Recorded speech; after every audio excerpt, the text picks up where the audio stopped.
आज माझ्या या तुफानाला झोपवून मी आणि आई जाणार होतो आमच्या कॉलनीतील विघ्नहरण गणेश मंदिर येथे. तसं तिथे जाणं काही मॅन्डेटरी नव्हतं, पण रोजच्या रुटीनमधनं गृहिणींना एक तास वेगळा काहीतरी करायला मिळेल, छान मैत्रिणी भेटतील, गप्पा करायला मिळतील म्हणून आम्ही जाण्याचं ठरवलं.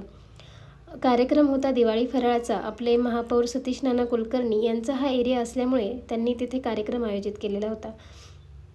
माझं सासर तसं खूप छान वातावरणात, आध्यात्मिक वातावरणात वसलेलं आहे.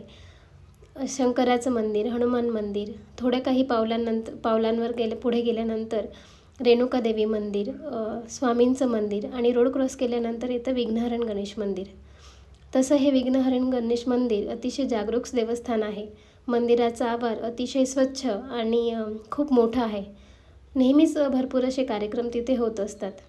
मंदिराचं अतिशय चैतन्यमय आणि पॉझिटिव्ह वातावरणात नेहमीच मन रमून जातं. ही मंदिरातील अतिशय लोभसवाणी गणेश मूर्ती आहे आणि इकडे शेजारीच नवीन हे मंदिराचं कन्स्ट्रक्शन केलेलं आहे. तिथे शंकराची पिंड आहे. कार्यक्रमाला तशी भरपूरशी गर्दी आलेली होती. मग आम्ही पण नंबर लावून आमचं मिसळची प्लेट घेतली आणि सगळे मिळून बसलो मिसळचा आस्वाद घेण्यासाठी. घरी आल्यानंतर संध्याकाळी होता कुळथाच्या जिलेबीचा बेत. तसं प्रत्येक पदार्थाची एक वेगळी पद्धत आणि विशिष्ट चव असते आणि ती पद्धत, ती चव त्या पदार्थात अगदी व्यवस्थितपणे तशीच्या तशी उतरवणं हे एका गृहिणीची कलागुणच असतात. म्हणून मला प्रत्येक गृहिणीचा खूप अभिमान आणि कौतुकही वाटतं. छानशी कुळथाची जिलेबी झाल्यानंतर सर्वांनी ती पोटभर खाल्ली आणि थंडीच्या वातावरणात कुळथाची जिलेबी खाण्याचं काही वेगळीच मजा असते.